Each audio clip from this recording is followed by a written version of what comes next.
Está aqui o nosso convidado especial da noite, que é o excelentíssimo Francisco Araújo, o grande. Ele é o mais Araújo de todos os Franciscos de Portugal.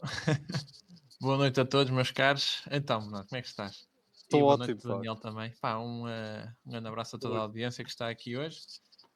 E a todas as pessoas que depois eventualmente vão ver no YouTube. Acho que é interessante ver a energia que existe no movimento de direita, porque eu meti um tweet assim. Eu acho que a direita tem que voltar a fazer spaces no Twitter. E o Bernardo foi logo, ok, siga a fazer hoje um. É esta a energia que é preciso, é esta ação. Mais nada. E é por isso que também estamos hoje aqui. Exatamente. Pá, tu sabes que eu sou um grande fã do teu trabalho, da tua visão das coisas e já tivemos a falar um bocadinho antes desta hora. E tenho umas perguntas guardadas para ti, já coisas que eu quero falar contigo há algum tempo.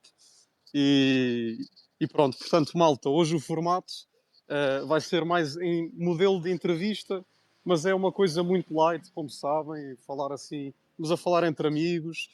Eu pus aqui um copo de vinho com o Francisco Araújo, que eu gosto de romantizar a ideia de que nós todos pegamos num copo de tinto enquanto estivermos aqui a ouvir o nosso convidado a falar. Portanto, quem se puder dar ao luxo de tornar este momento ainda mais especial, pá, vai à cozinha ou à despensa, mete uma taça de tinto, uma taça chega, não é preciso mais.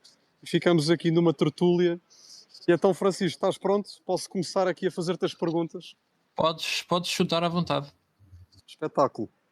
Portanto, o Francisco foi uma das primeiras pessoas ou melhor, foi a pessoa que popularizou o termo português com Z. Isto era um termo que tinha sido lançado pelo o Clube Étnico Português, com Z, e tinha toda uma ideia por trás, e o Francisco, uh, para além de ter popularizado essa ideia, ele também começou a trazer um conceito com ela, que é o que é que significa ser um homem português. É uma visão futurista da palavra e daquilo que devem ser os homens do futuro. E o futuro começa com a nossa geração mais nova. Nós é que vamos estar no futuro das empresas, das instituições públicas, etc., das famílias. E, portanto, eu queria te perguntar, Francisco, um, como é que tu te encaraste com esta ideia? Quando é que se acendeu a luz para ti? E o que é que significa para ti um português com Z?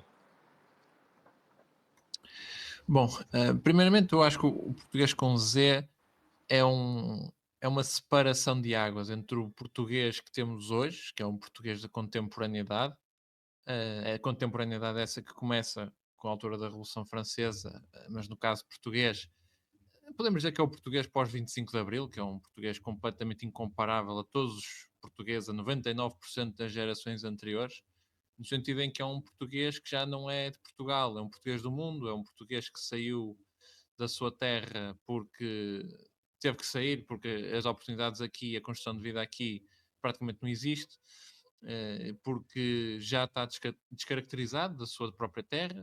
Temos hoje cada vez menos portugueses a conviver com portugueses diariamente, porque as nossas ruas já não são elas portuguesas. E é um português que, acima de tudo, importou e consumiu valores e conteúdos mais estrangeiros do que propriamente nacionais, através daquilo que é o seu ensino, o conteúdo que recebeu ao crescer, quando estava na escola, através da televisão, tudo isso. Portanto, tudo isso mudou. A fonte cultural já não é portuguesa, pelo menos a grande maioria dela, para a minha geração, para a nossa geração e a geração de todos os que aqui estão. Portanto, o português com Z é uma oportunidade que nós temos histórica de dizer que é um novo português, é uma marcação dos tempos, é um novo tempo, em que a partir daqui há um corte com esta necessidade que existe constantemente de irmos buscar ao exterior todo o conteúdo para crescermos enquanto pessoas. Eu acho que isso é completamente errado.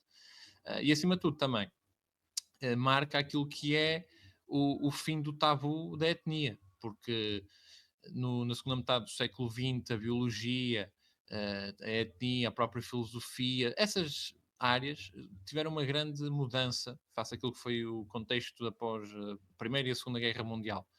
Só muito recentemente, com novos avanços na biologia, novas tecnologias, na própria antropologia, é que nós começamos a ter uma mudança de discurso face a estas áreas, porque até agora nós éramos todos pessoas que viemos da África, somos todos iguais, quer dizer, Era esse o discurso com o qual nós crescemos todos nas escolas e hoje sabemos que isso é uma completa treta. E, portanto, o homem português também é um homem que valoriza as suas origens de facto. E o português com Z vem daí mesmo. É o português que era anterior a esta completa contemporaneidade, a esta modernidade toda, e que defendeu-se sempre e que soube valorizar sempre aquilo que era ser português. Agora, o português dos dias de hoje, que vive como um NPC, que come tudo aquilo que o atual sistema lhe dá, nem sabe as suas origens, nem sabe aquilo que veio anteriormente a Portugal, nem sabe de onde é que veio, quais é que são os seus antepassados, o que é que eles fizeram de nobre, porque se nós não soubermos o que é que os nossos antepassados e aquilo que nós somos fizemos de nobre, estamos sempre muito ofuscados para perceber o que vamos fazer no futuro. E se nós não tivermos essa história, depois também não conseguimos perceber, ok, eu tenho este potencial, nós já fizemos isto no passado, realmente temos a capacidade para fazer isto no futuro. E eu acho que é acima de tudo isso. É uma marcação a olhar para o futuro inspirada no passado. Portanto, isto aqui faz lembrar um bocado aquela ideia do arqueofuturismo, com as bases do passado, olhar para o futuro. Mas nunca com saudosismo, nem nunca parados na estagnação do presente. Isso é impossível. Interessante. Então, o que é que tu dirias? A nossa audiência é maioritariamente malta como nós, jovens, maioritariamente homens. Penso que não esteja aqui nenhuma senhora. Por acaso está a diva, que é meio medium, meio médica. Mas que mensagem é que tu tens para a nossa geração sobre o que é que significa, digamos, elevar aquilo que é a nossa identidade em torno deste conceito de um novo tipo de português? Bom, o novo tipo de português tem que ser alguém que se pauta por alguns valores base que hoje já não são os valores base. Por exemplo, hoje um valor base que eu vejo em muita gente é a ideia da neutralidade, ok? Deixa andar, nunca te metas em nada, deixa os outros ter a sua vida, não te inquietes, leva só a tua vida.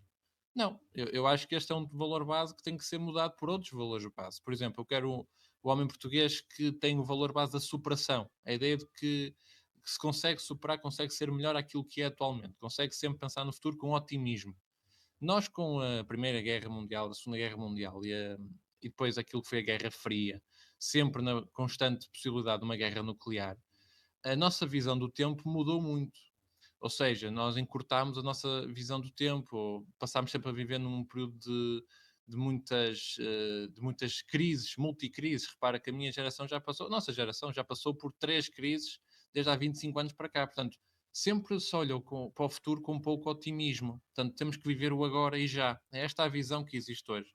E isso tem que mudar. Portanto, o valor da superação, de nós podemos olhar para o futuro com otimismo e podemos sempre superar-nos, extremamente importante.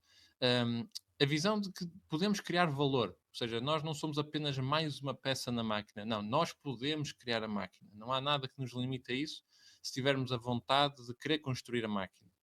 E se essa máquina estiver inserida nas necessidades do nosso coletivo, porque o homem português não pode ser um homem egoísta, não pode ser um homem apenas individualista, é um homem que está inserido num determinado contexto e esse contexto é que o permite também ser melhor. E acima de tudo, inspirado naquilo que é o Assim Falou Zaratrusta do Nietzsche, ele na altura dizia, né, falava da morte de Deus. Eu acho que nós hoje temos mesmo, e os católicos e cristãos que estão no chat não se precipitem com o que eu vou dizer, nós temos mesmo que decretar a morte do Deus deste regime. Ou seja, o atual regime tem um Deus, por exemplo, que é os novos portugueses, a nova multiculturalidade, a Terceira República, o 25 de Abril. Nós temos que decretar a morte desse Deus, nós temos que ir além desse Deus, nós temos que ser hereges no nosso Portugal. Quando o atual sistema diz, como antigamente havia a tal Inquisição, tu não podes dizer que o multiculturalismo é uma fraqueza. Não, nós temos que ser hereges, nós temos que decretar a morte desse mesmo Deus e dizer o que ele diz ou não já não interessa. Nós agora pautamos-nos pelo aquilo que nós achamos que temos que fazer e vamos fazer. E, por exemplo, algo que eu acho que falta muito a este regime e eu acho que o homem português do futuro tem que ter, que é um sentido de vitalidade, ou seja, afirmar a vida, não ter uma cultura de morte. Não me interessa ter um PIB que cresça 20% se eu trouxe 2 milhões de indianos e que levaram à extinção do nosso povo. Quer dizer, não interessa isso. Não me interessa ter mais 5, 10% no PIB se amanhã, se amanhã ninguém tiver filhos e o dinheiro que iam colocar nos filhos metam em cafés na Starbucks. Olha, aumentou o PIB. Né? Portanto, isso não me interessa. Portanto, precisamos de uma vitalidade, uma valorização da vida e perceber que a descendência é uma fonte de riqueza também. A descendência é uma fonte de riqueza e da autonomia das próprias famílias. E eu diria que estes são os principais valores base do próprio do homem do português do futuro, o homem do futuro que queremos construir. Né? E portanto tem que haver aqui uma mudança de mentalidade e de valores base que pautam os homens normais em Portugal. Diria eu, pelo menos. Portanto, tu começaste por responder que se baseia em este novo tipo de homem adotar princípios. E então eu queria te perguntar se existe algum sítio no mundo, até pode não ser nos dias de hoje, pode ser no passado, algum período no tempo e no espaço é que tu vejas com admiração, como uma referência para o Portugal, digamos em termos morais para os homens, uma referência para o Portugal que tu gostarias de ver. Pois, eu normalmente não me. Eu, em termos históricos, não me costumo pautar muito pela questão do individual, dos valores individuais. Eu, por acaso, tenho uma referência muito forte, que eu até já tive a oportunidade de falar, e até referi no meu Twitter, que é o Sacro Império Romano Germânico, mas é por motivos políticos.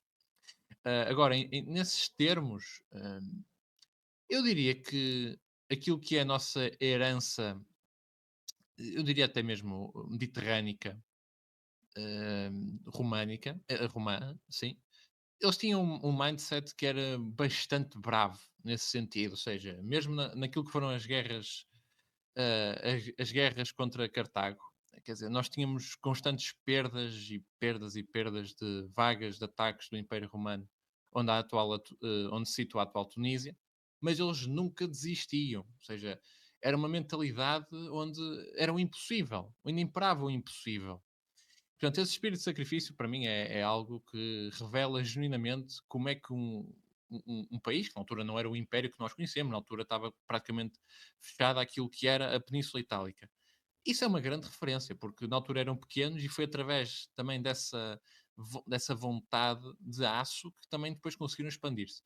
Mas eu costumo pautar mais por aquilo que é o Sacro Império Romano Germânico, porque nós hoje vivemos em tempos onde a tecnologia nos vai permitir dar um salto, pelo menos isto é a minha opinião, para uma espécie de tecnolocalismo, onde temos a tecnologia a aliar-se às pessoas que querem um modo de vida mais local e menos centralizado. Quando eu digo centralizado, é nas grandes instituições, ou políticas, económicas, enfim.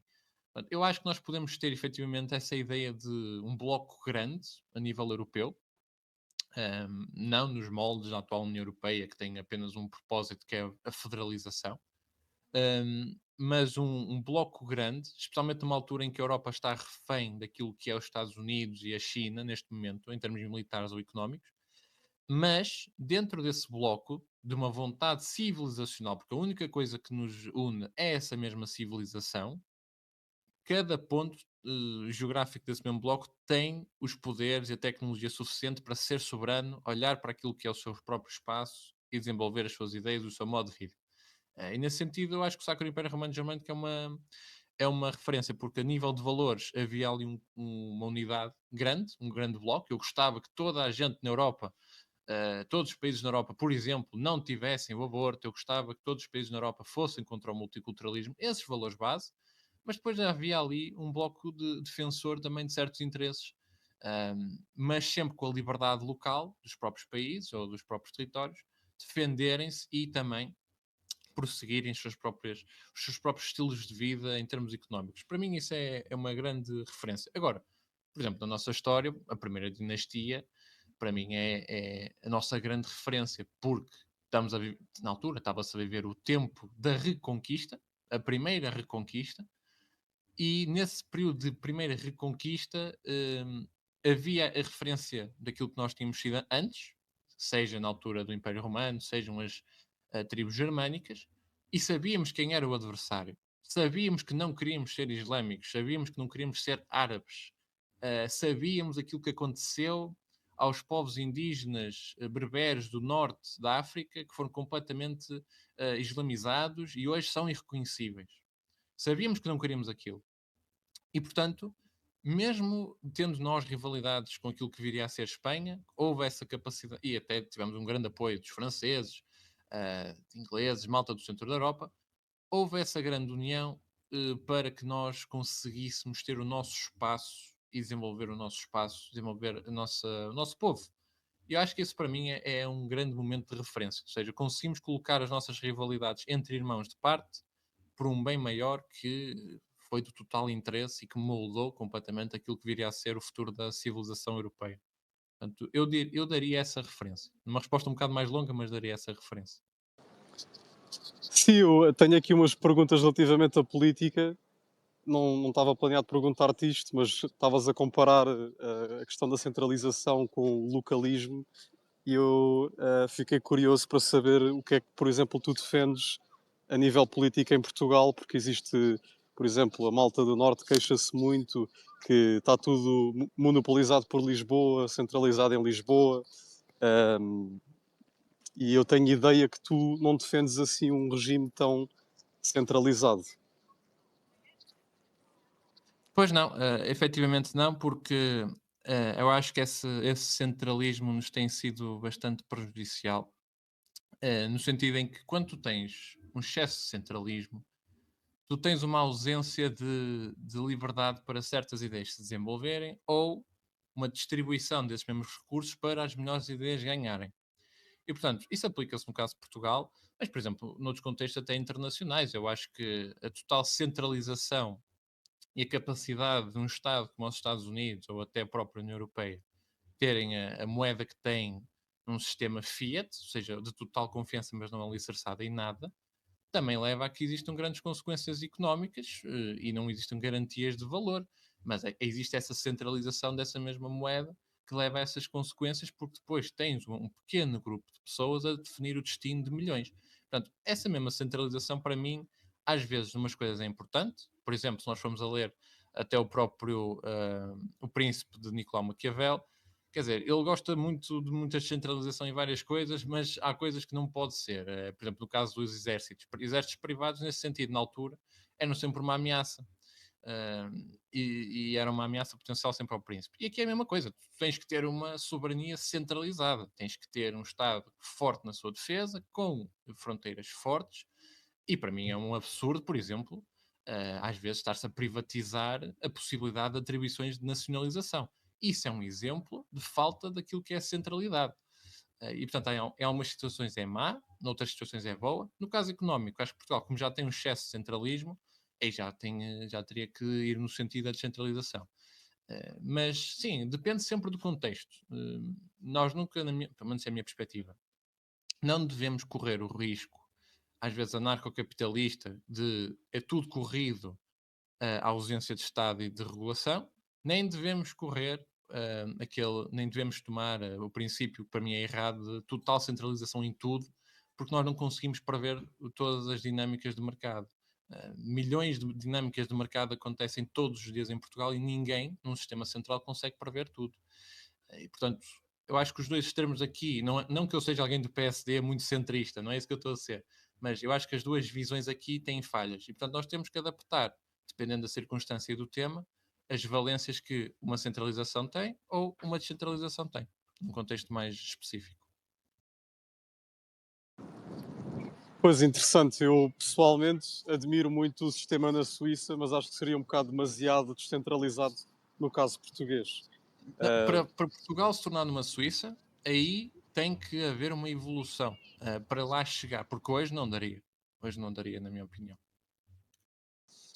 isto pode soar como uma transição demasiado rápida para entrarmos aqui na questão política mais a fundo, mas sendo tu membro do Partido Chega, qual é que é a visão que o partido defende relativamente a esta questão da centralização e descentralização? Que isto antigamente era um tópico muito. Pronto, acho que até houve um referendo nos anos 90, se não estou em erro, e ficou uma coisa pendente até agora. E eu não sei se o Chega já se expressou relativamente a este assunto, se não for o caso, qual é que tu achas que é a direção que o Chega tomaria ou tomará quando chegar ao governo relativamente a este assunto? Sim, o referendo foi para a regionalização, porque existe sempre uma tentativa, uma vertente de descentralizar através dessa regionalização. Também existem outras, por exemplo, podes fazer uma descentralização mais focada nos municípios. Eu acho que o Chega nesse sentido é mais descentralista face ao que temos atualmente, porque o que temos atualmente, para mim, e no entendimento do Chega, é um excesso. Agora, a questão da regionalização tem sempre um senão, é que existe sempre o risco de tu aumentares cargos políticos de uma forma que não é positiva face ao atual cenário que já temos. Eu acho que, por exemplo, num caso concreto, se tu me disseres a quantidade de, de deputados nacionais é muita, para mim é, a nível local, por exemplo, a municípios, eu acho que se nós quiséssemos que os municípios tivessem mais autonomia, por acaso até precisariam de mais representação para serem levados quase como se fossem governos locais. Mas depois tu vais, por exemplo, a um cenário de uma freguesia, não tem poder praticamente nenhum e gasta-se dinheiro em senhas, que muito honestamente eu pelo menos defendo isto. Apesar de ser alguém que defende o municipalismo e a descentralização, para mim a política de freguesia hoje serve mais para manter redes de poder e influência dos dois grandes partidos, PS e PSD, do que propriamente para mudar a vida das pessoas. E portanto depende do contexto. Agora, não é um tema que hoje esteja no mainstream, mas eu acho que ainda é atual aquilo que o próprio André Ventura já chegou a falar várias vezes. Quer dizer, não podem contar com o Chega para aumentar ainda mais cargos políticos no caso da regionalização. Se assim for, não. Mas se puder fazer uma regionalização no sentido em que há uma passagem de competências de órgãos nacionais que podem estar a falhar, como por exemplo uma saúde, como por exemplo uma educação, sem que se aumente essa grande máquina do Estado, reutilizando até órgãos que já possam existir, então aí é naturalmente diferente. Mas, por exemplo, o Ministério da Educação e o Ministério da Saúde são dois casos evidentes de centralismo que não têm funcionado ao longo dos últimos anos, têm falhado redondamente. Portanto, é como eu te disse há bocado, depende sempre do tema e da circunstância, mas eu diria que é a favor de uma descentralização, mas tem que se perceber aonde e como. E em que contexto, acima de tudo? Pois é um tópico que talvez seja mais relevante quando o Chega estiver próximo de ganhar as eleições ou quando chegar mesmo a ganhar as eleições. Eu não faço a mínima ideia, estou a assumir. Eu, como um leigo na matéria, faço muito pouca leitura sobre estas coisas, baseio-me muito nas coisas que vou ouvindo, nas opiniões que vou ouvindo das pessoas à minha volta, mas gostaria de saber, na tua visão, qual é que é a estratégia do Chega para estas eleições? No que é que eles estão a focar agora, digamos, nos temas atuais? Uh, Qual é que é a estratégia que eles estão a fazer ou que deveriam estar a fazer nestas eleições específicas? Olha, eu ontem até estive a falar isto com o Luís Laranja, que ele está aqui no. Está a ouvir. Podem depois até segui-lo no Twitter e o canal do YouTube dele. A Ganda Luís, estratégia. abraço. Exatamente. A estratégia passa exatamente por focar o tema principal do momento, que é a imigração, porque este é um assunto que, a bem ou a mal, tem que ser falado, mesmo que o regime não queira, porque nós corremos o risco, daqui a 4 anos, de ter centenas e centenas e centenas de milhares de pessoas que hoje não votam, e que nós sabemos quais são as origens, a votar. E nós sabemos em quem é que vão votar. Vão votar à esquerda, vão votar no PS, e portanto aí a solução política é quase inexistente. Eu não vou expandir mais este pensamento por motivos óbvios, mas percebem o que eu quero dizer.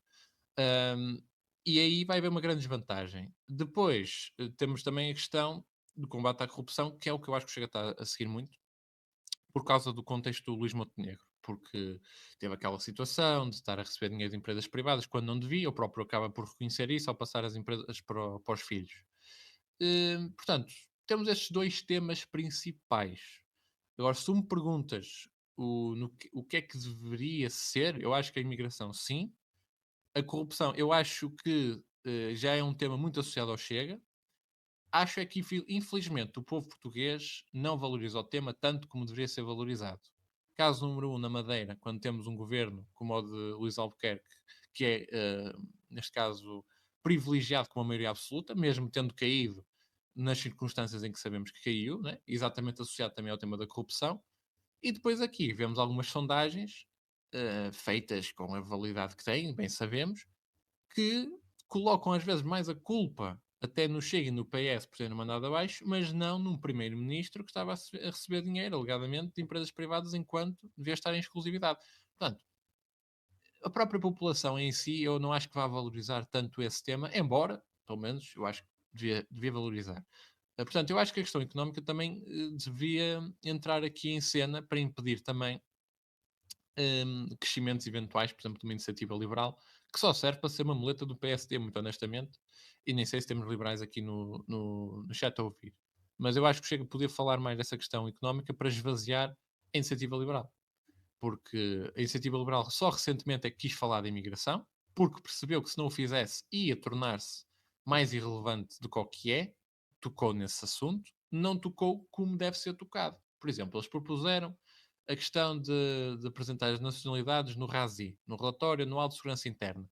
Está bem, mas não se faz distinção entre aqueles que entraram cá há 5 minutos e têm cartão de cidadão e aqueles que são cidadãos portugueses, porque têm família cá, gerações e são portugueses de sangue. Não se faz distinção nenhuma. Eu não quero que esta gente fale de imigração porque esta gente só vai dar cartas à esquerda. É pior que esta gente fale de imigração. Portanto, eu acho que estes projetos têm que ser esvaziados e o Chega tem a obrigação de os esvaziar, porque é o quarto lugar que está a querer passar o terceiro. Em algumas zonas do país, por exemplo. Portanto, eu acho que chega a poder falar mais dessa questão económica para provar às pessoas e para demonstrar às pessoas, porque quem lê o programa vê que aquilo não tem nada de socialismo, como a iniciativa liberal às vezes diz. Isso é um exagero. Mas essa não interessa o que é, interessa as sensações. Nós já sabemos isso, na política é assim que funciona. E se, infelizmente, passarem essa sensação, eu acho que chega pode ser prejudicado nesse sentido. Agora, no tema da imigração, tem que continuar a bater e, no meu entendimento, tem é que reforçar, já não basta só termos deputados como tivemos, e bem, no caso do deputado Pedro Frazão, a falar da remigração no Parlamento, outros deputados como a Rita Matias, líder da Juventude, ou o Bruno Nunes a falar de remigração. É importante que isto seja oficial do partido, e no meu entendimento o próprio André Ventura devia falar isso até, se calhar não nos debates, porque os debates às vezes não dão tempo para expandir pensamentos, mas ao longo da campanha. Tem que ser uma política oficial do partido, como é agora na AfD, no FPO, como a Vox já defendeu também, e outros aliados europeus do Chega. Portanto, a remigração tem que se tornar mainstream no Chega, tem que ser, para mim, uma política defendida pelo Chega, porque se nos perguntarem assim, ok, temos aqui 2, 3, 4 milhões, o que seja, de número de imigrantes legais ou estrangeiros, e vocês chegaram ao poder, o que é que vocês vão fazer? Apenas fechar as portas? Não é suficiente, porque o problema já está cá dentro. Portanto, temos de ter aqui uma política coerente. E, portanto, eu acho que a remigração tem que ser abordada pelo Chega até para conquistar e manter o voto dos nacionalistas e o voto das pessoas mais à direita, que também é fundamental, porque sem esse voto perdem-se votos, né? Por uma questão lógica. Portanto, espero ter respondido bem aqui à tua pergunta. Respondeste sim, eu até tenho. Queria que aprofundasses mais aqui no que é que o Chega podia estar a fazer melhor relacionado a consciencializar os portugueses sobre a questão da imigração. O que é que está a falhar? Porque, por exemplo, se uma iniciativa liberal se pode chegar à frente e um PSD também se pode chegar à frente, creio que já tenha acontecido, e começam a tocar no assunto, numa de, epá, mas nós também falamos nisso, não é só o Chega. Isso, isso se calhar basta para o português mediano que, pronto, não quer ser uma pessoa que tem falta de empatia ou uma pessoa odiosa, porque nós temos sido muito ostracizados, nós que nos preocupamos primariamente com a perda de soberania do país e a perda de identidade do país, temos sido muito ostracizados pela comunicação social e pela engenharia cultural que existe, tanto nas faculdades como pronto, nas artes e etc. E então parece que aquilo que a iniciativa liberal faz e que o PSD estava a dizer, parece que o simples facto de tocarem no assunto é suficiente para levar algumas pessoas do Chega para dar votos a outro partido. Portanto, se o Chega tem premido nesta tecla, o que é que está a falhar para os portugueses não estarem a apoiar mais o Chega? Bom, eu acho que aconteceram duas coisas, ou melhor, aconteceu uma coisa e falta outra, que é, em termos do que aconteceu, eu acho que o que aconteceu em termos daquela campanha foi, em termos de uma perspectiva realista, foi muito bem orquestrada em termos de resultados, pela comunicação social, em que foi uma semana mas foi uma semana negra, foi todos os dias casos e casinhos de coisas, desde as que tinham mais gravidade, naturalmente, desde outras que foram completamente inventadas e, enfim, nem vale a pena estar a referi-las, porque na altura também eu já comentei esses assuntos e quem está aqui certamente segue-me e já viu a minha opinião sobre alguns deles, não vale a pena estar aqui a referir. Mas eu acho que essa semana foi muito importante porque pode ter ferido aqui um bocado aquilo que é a aura de diferenciação do Chega. Eu acho que se pode ter afetado. Agora, o trabalho metapolítico tem que existir independentemente disso.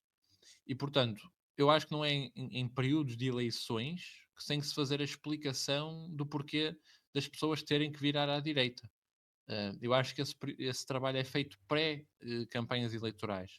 No sentido em que tens que colocar pósteres nas ruas, tens que fazer campanhas. Olha, como por exemplo a grande invasão, tens que fazer esse tipo de ativismo, tens que fazer essas manifestações, tens que regimentar as pessoas. Isso não se vai fazer numa campanha. Na campanha, tu tens que te adaptar à realidade demográfica e eleitoral que existe. Fora da campanha é quando tu tens que moldar a realidade eleitoral àquilo que tu queres. Portanto, são dois períodos diferentes, são duas ações diferentes, duas prioridades diferentes. Estamos numa situação eleitoral. Por isso, eu acho que o Chega tem que se adaptar também a essa realidade eleitoral, enquanto partido político que é, e eu digo que a defesa da remigração é uma adaptação a essa realidade, porque muitos nacionalistas podem, efetivamente, considerar não ter que votar no Chega nesta altura. E existe essa possibilidade porque existe mercado para isso. Embora eu acho, e volto a dizer, não sei se temos aqui pessoas do ERT, do ADN, enfim, eu acho que quer o ADN, quer o ERT não são dois partidos com um grau de seriedade que, muito honestamente, valha essa aposta numa altura tão importante. Agora, eu falo por mim, eu não posso falar pelos outros, e se calhar muitos milhares podem dar essa oportunidade se virem que, por exemplo, o Chega não aborda a questão da remigração e não é uma solução nesse sentido. Portanto, quando eu falo da remigração, não é só porque me apetece, não, também é uma adaptação àquilo que é a realidade eleitoral hoje, porque não se pode esquecer o eleitorado à direita. Mas, fora daquilo que é o período eleitoral, depois daquilo que vai ser o período eleitoral, vai ter que existir esse trabalho metapolítico, sem dúvida. Eu acho que tem que existir, porque senão a esquerda vai continuar a ter essas vitórias. Pois a esquerda domina completamente as ruas nesse sentido, em que existem muito mais iniciativas culturais, até financiadas pelo Estado ou pela União Europeia, e têm muito mais presença nas ruas. Por exemplo, nós quando tentamos colocar um póster, nós não tentamos, nós colocamos os pósteres nas ruas para tentar consciencializar as pessoas do que é que está a acontecer ao nosso país. É muito comum no dia a seguir o póster já lá não estar e os pósteres da esquerda continuam todos lá. Portanto, eu não sei se é porque as pessoas de direita ou as pessoas mais tradicionais são mais civilizadas ou se pronto, haverá outra razão, mas eu queria te perguntar: o Chega faz esse trabalho metapolítico? Eu confesso que eu só acompanho principalmente o trabalho do Chega quando vejo estes debates para as eleições ou quando há eleições. Portanto, o Chega faz esse trabalho metapolítico ou devia estar a fazer mais?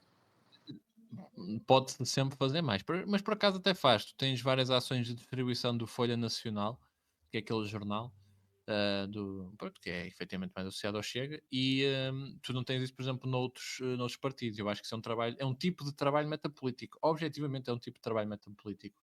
Por exemplo, visitas às universidades ou o trabalho que existe por vezes nas redes sociais, de estar constantemente a mostrar a criminalidade todos os dias. Isso é um tipo de trabalho metapolítico. Agora, pode sempre ser expandido. Isto é quase como as políticas de energia. Nós nunca vemos, ou pelo menos nunca existe, um debate real e políticas reais sobre substituir o limpo pelo não limpo, o renovável pelo não renovável. Não, não. É sempre a decidir o que é que se vai fazer de adição, porque o não renovável vai se manter sempre lá.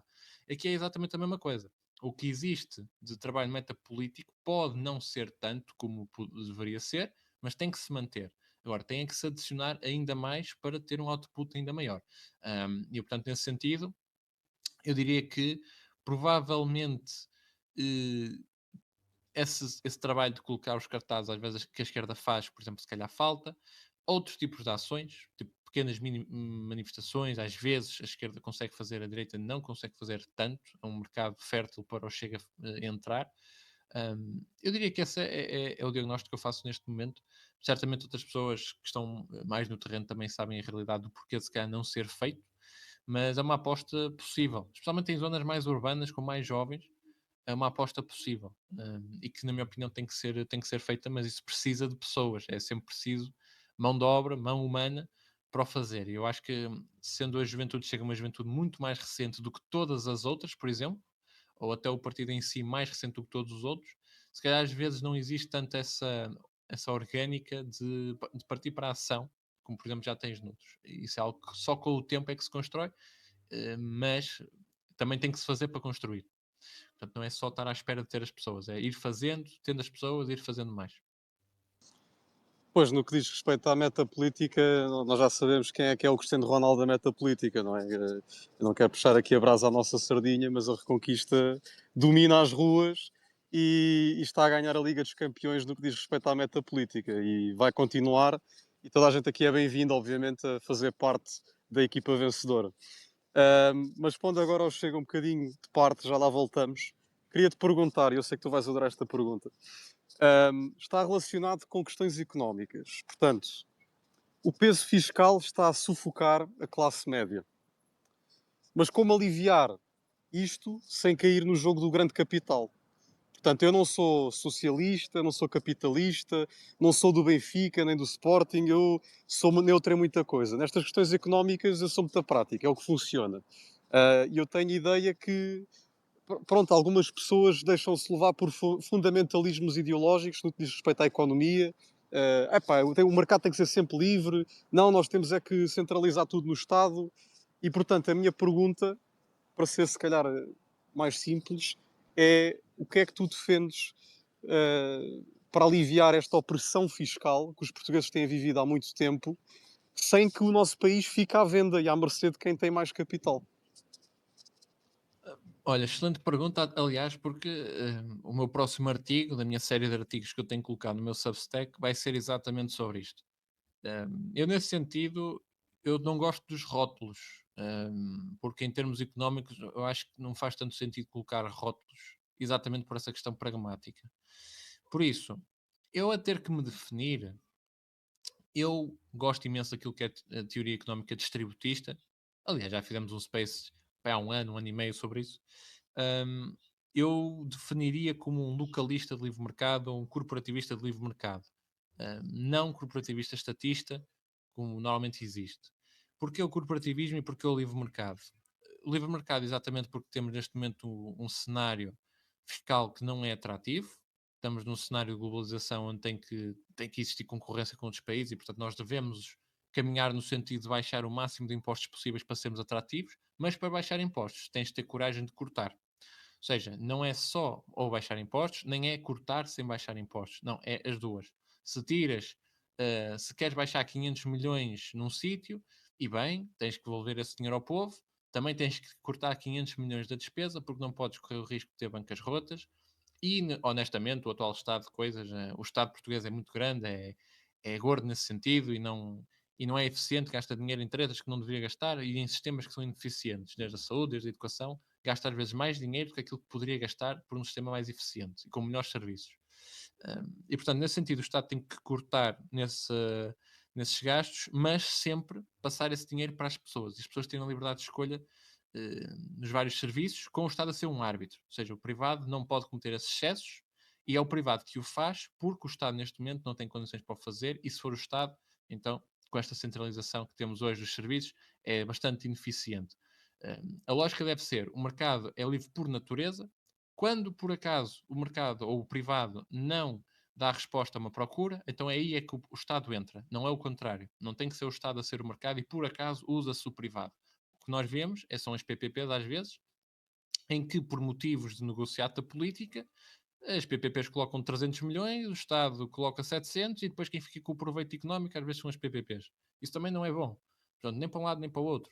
Nós temos é que ter o mercado como base e o Estado entra quando o mercado não consegue dar, por algum motivo que seja, resposta. E porquê a parte do corporativo? Exatamente para não vender o nosso país. No sentido em que Eu, por acaso, não gosto do salário mínimo nacional. Eu acho que nós devíamos ter um salário mínimo por ocupação ou local, a nível municipal. Porque a nível de ocupação? Isso é o que acontece, por exemplo, em certos países, como por exemplo uma Singapura, tu tens um salário mínimo específico a um tipo de profissão. Hum, Tu, por exemplo, na Suíça também acho que acontece isso, embora eu acho que os salários mínimos não sejam nacionais, mas seja pelo cantão. Só acho que há um salário por hora que tem que ser dos mínimos, mas é por hora.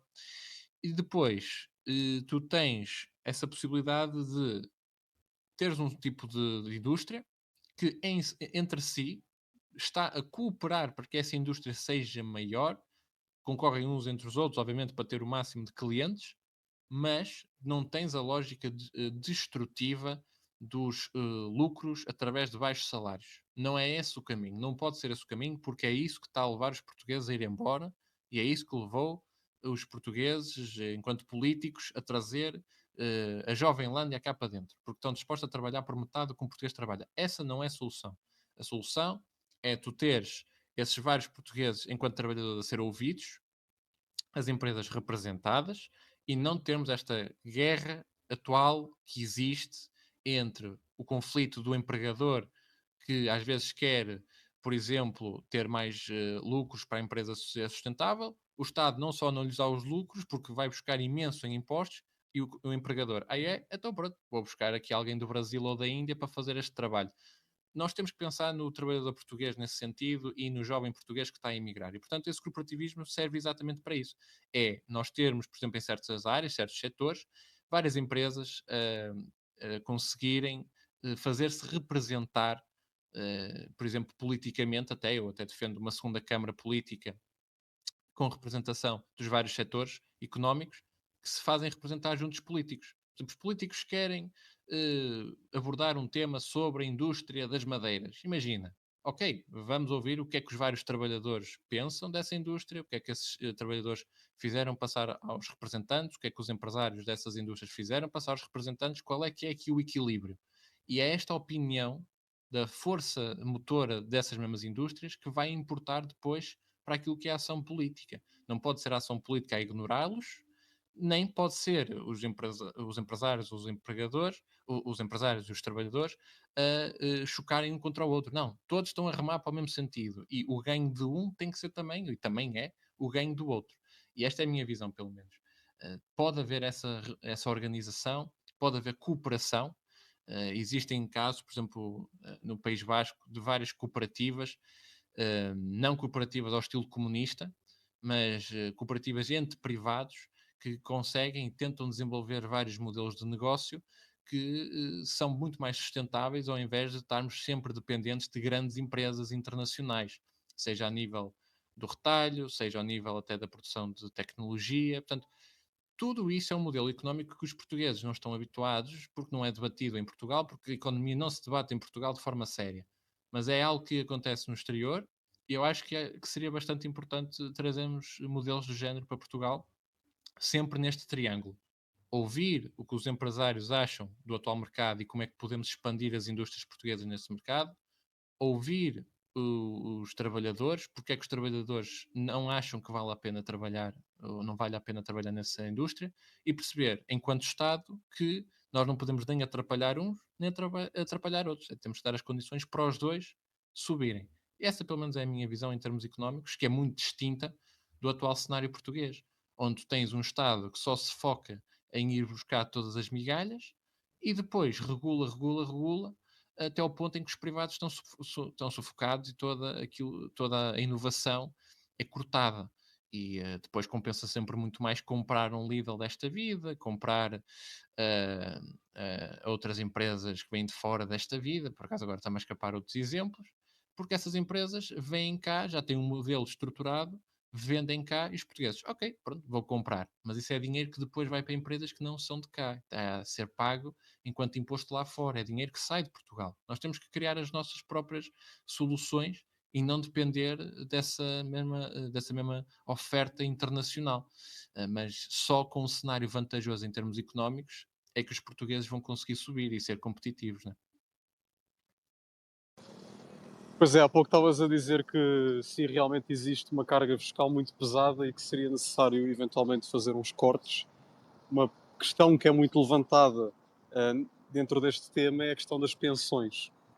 Portanto, por exemplo, fala-se que nós precisamos de mais imigrantes porque a nossa população está a decrescer e quem é que vai pagar as pensões? Portanto, eu gostaria de saber qual é que é a tua resposta para essa pergunta.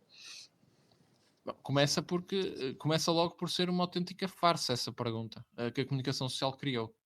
Porque se tu fores a ver em termos de contribuições per capita, por pessoa, aliás, eu nem sei se consigo destacar tweets, mas existe esta publicação que eu fiz há uns dias que prova exatamente isso mesmo. Se enviares para Que mim, é, eu posso destacar, eu penso que consegues? consigo. Sim, sim. Ok, eu vou-te enviar então, e então as pessoas vão ver os números que são os mais recentes que há. Que é fact-check in Se real for- time, como se diz na França. É fact-checking in real time. Se tu fores a ver a contribuição média de um brasileiro ou de um indiano ou de outros países, outras zonas, com exceção da Europa, da América do Norte e da Oceania, ou seja, o espaço ocidental, todas elas são abaixo dos portugueses. Todas. Agora, estas zonas foram as que trouxeram mais imigrantes. Se tu me dissesse assim, 80% da imigração veio da América, da Europa e da Oceania. Eu dizia-te, ok, essas pessoas efetivamente contribuem acima dos portugueses, faz muito mais sentido. Agora, esse é o cenário exatamente oposto.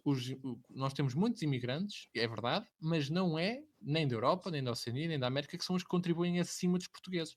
Todas as outras zonas contribuem abaixo dos portugueses, em média, per capita. Ou seja, quer dizer que há mais pessoas a entrar no sistema, há mais pessoas que daqui a 30, 40 anos vão reclamar uma pensão, mas essas pessoas contribuíram menos do que os portugueses e colocaram menos em cima da mesa.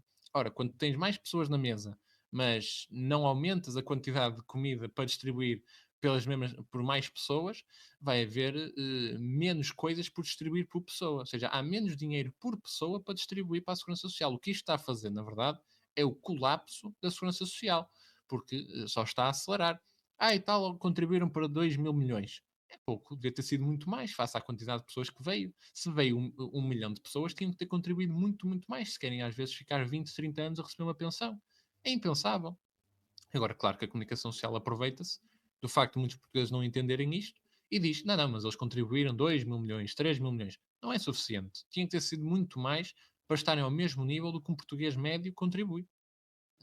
Mas a questão das pensões em si, quer dizer, eu acho que a questão das pensões, das duas, uma, ou há um governo em Portugal que os tem no sítio hum, e impõe com uma mão de ferro aquilo que vai ser uma solução para as pensões, ou então a minha geração, e até alguns mais velhos do que eu, não vão receber pensão absolutamente nenhuma e tudo aquilo que contribuíram vai ser uma catástrofe. Porque esse dinheiro vai cair no buraco. Não é? E eventualmente não vai haver para essas mesmas pessoas. Portanto, a solução, no meu entender, por mais impopular que seja, é não termos grandes aumentos, no máximo acompanhar a inflação, esse mecanismo já existe, eh, já foi implementado, portanto já foi, não é preciso mover. Para mim, não aumentar as pensões. Eventualmente, se tivermos que aumentar as mais baixas, porque já não dá para viver com elas, então teria que haver um teto.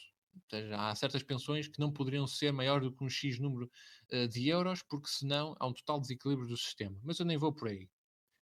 Para mim, as pessoas até uma certa idade, até aos 50, 50 e já não, mas 50 anos, por exemplo, tudo aquilo que elas já contribuíram, nós tínhamos que fazer um reset e tudo o que elas contribuíram a partir daí não poderia ser contado para a frente. Essas pessoas teriam que ter uma baixa total de impostos para fazerem os seus próprios planos privados ou os seus próprios investimentos e esquecerem a ideia da segurança social.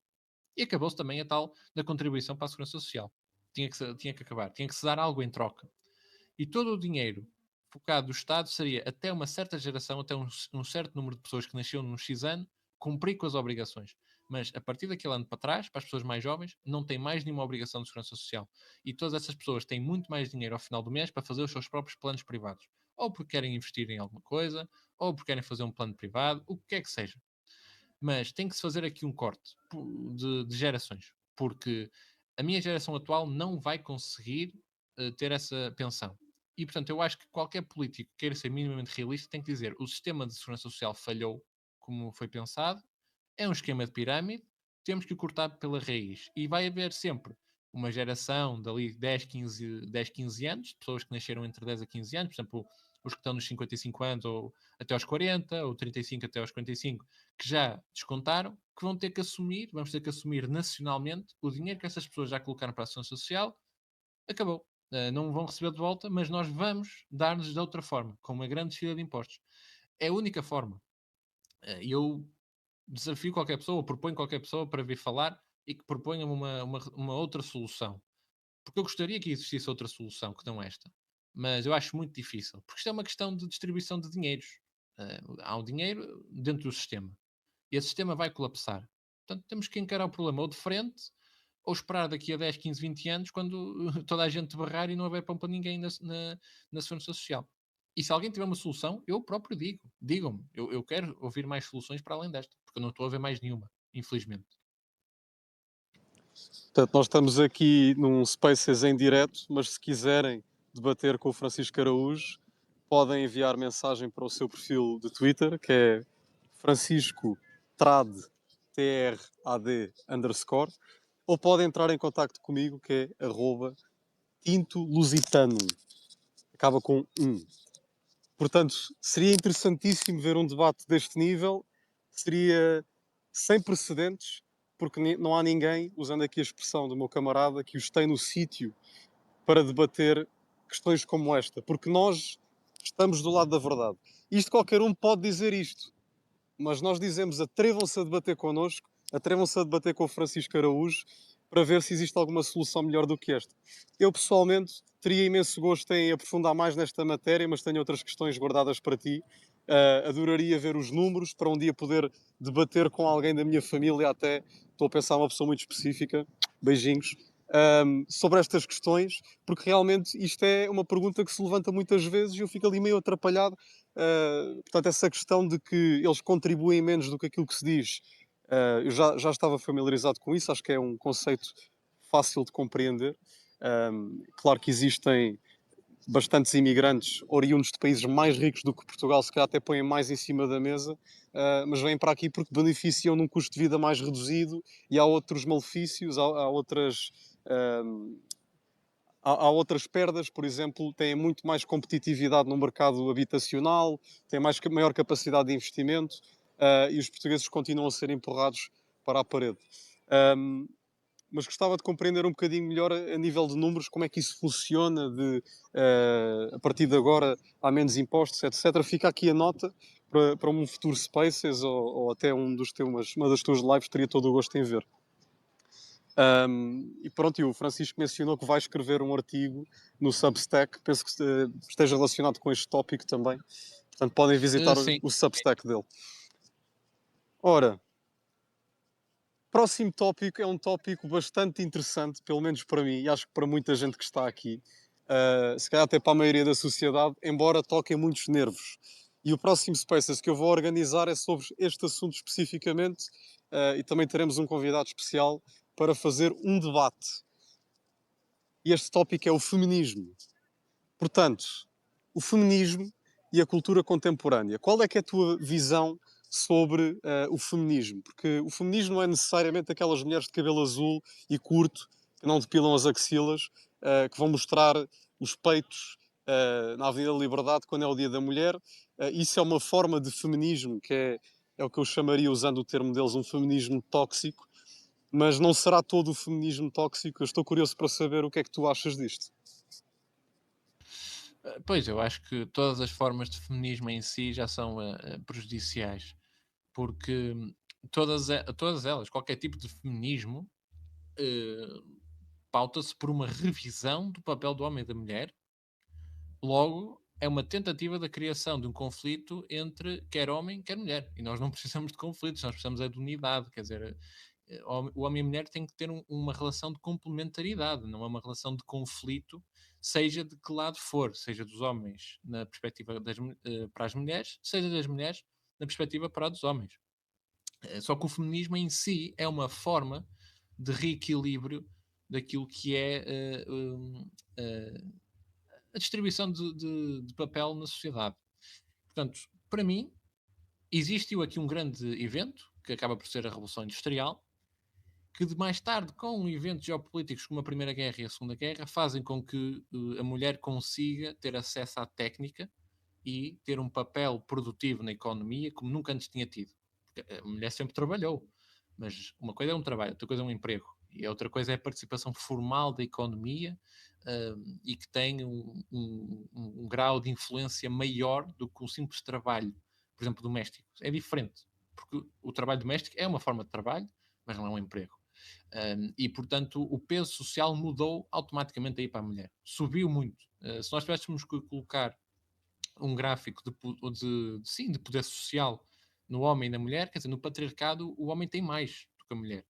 E em termos absolutos, o da mulher subiu muito com essa capacidade de entrar no emprego, no mercado de trabalho, porque a Revolução Industrial permitiu que a técnica fosse mais facilmente dominada.